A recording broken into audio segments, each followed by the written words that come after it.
La cérémonie d'ouverture des Jeux Olympiques 2024 à Paris s'est tenue ce vendredi 26 juillet. La soirée, diffusée en direct sur France 2, a été un grand moment célébrant la richesse de la France. Elle s'est conclue par l'allumage du chaudron par Marie-Josée Pérec et Teddy Riner. Quand l'ont-ils su? Tony Estanguet s'est confié lors d'une conférence de presse.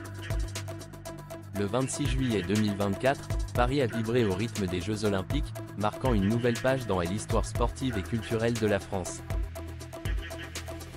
La cérémonie d'ouverture, un événement attendu par des millions de personnes à travers le monde, a été un spectacle de lumière, de musique et d'émotion.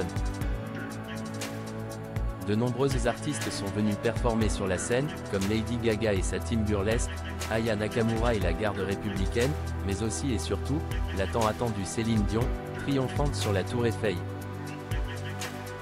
Tout au long de la soirée, les spectateurs ont pu voir défiler les délégations étrangères sur la scène, pendant qu'un porteur de flammes, masqué, réalisait un exploit de parcours sur les toits de Paris.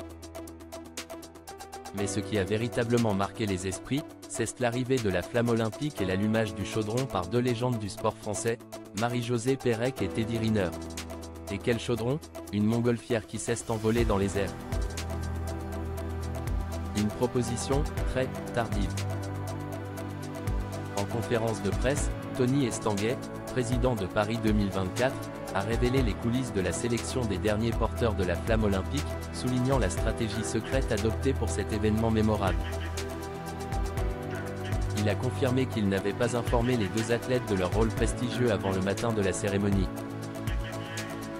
Je les ai appelés en fin de matinée, vendredi, pour leur proposer d'allumer la vasque, a-t-il expliqué.